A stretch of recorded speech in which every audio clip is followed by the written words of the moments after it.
সকাল 7টা নাফ নদীর কোল ঘেঁষে নিভৃত এক পল্লী নামার খাল। নাফ নদী পেরিয়ে এই গ্রামে আশ্রয় নিচ্ছেন মিয়ানমারের নির্যাতিত রোহিঙ্গারা।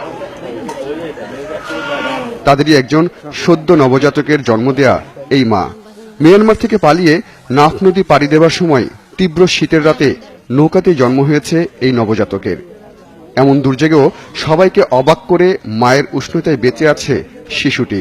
হাতে একটি রুটি নিয়ে বসেছিলেন সেই মা। মায়ে হন 7 জন ফুয়ান বিয়া দেহে ফুয়া বিয়া দেহে আর ইন হালি 7 জন মার ফেলে মরে গিয়ে পুরা দিয়ে ফেলাই দেয়। বসতি পেটে বাচ্চা ছিল, ও অদ্দেলা। তার সাথে আসা সবার একটাই কথা, অমানবিক নির্যাতনের মুখে ভাগ্যই তাদের নাফ নদী দিয়ে ভাসিয়ে এনেছে। তো মায়া হন হাড়ি ফিলাইয়ে মরুতুয়ান গুলি মারি মারি ফিলাইয়ে তো হিন দেখি তো নারা ডরে দিয়েছি।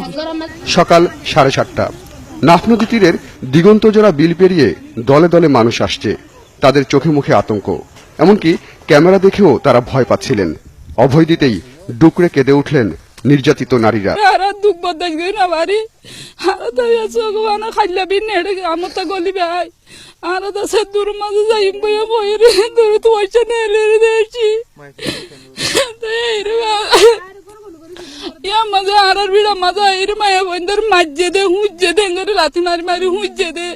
তার বাসু কল খাইছে লাথি মারছে দে জুলুম করছে দে উগ্গা উগ্গা মাইয়া পর খাঁচে 5 জন 3 জন 2 জন লবজন গিয়ে ওই ফরান যার গিয়ে ওই বেড়িয়ান ধরে জুলুম করে তারা বদাস করি না পারি আরা দেশের ইয়ারা বদল দিয়া বসে দে আরা পড়া না রে বলা আর ভাই অনেক কাল জুলুম ভাই অনেক কাল মারি ফেলে তো ফুরাই দি ফেলে আর দুয়ার ফুরাই দি ফেলাই। সদ্য সীমান্ত পেরিয়ে মিনাবাজারে এসে উঠেছেন মিয়ানমারের 2টি ইউনিয়নের 2 জন জনপ্রতিনিধি। জানালেন এ পর্যন্ত অন্তত লাখখানিক রোহিঙ্গা বাংলাদেশে আশ্রয় নিয়েছেন, অপেক্ষায় আরো কয়েক লাখ মানুষ হবে আসছে। 1 লাখ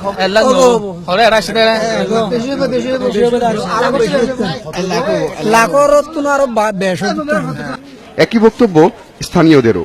আরো আমার 2-4 লাখ আবে বলে আশা করি না খেয়াল নাকি আরো বেশি কি আর নির্যাতন চলের না থাকে। হঠাৎ আসা রোহিঙ্গা জনগোষ্ঠীর এই ঢল নিয়ে দোটানায় পড়েছেন টেকনাফের মানুষ। তাদের আশ্রয় দেবেন নাকি দূরে ঠেলবেন তা স্পষ্ট নয় কারো কাছেই। হোসেন সোহেল, 71, ঝিমংখালী, টেকনাফ।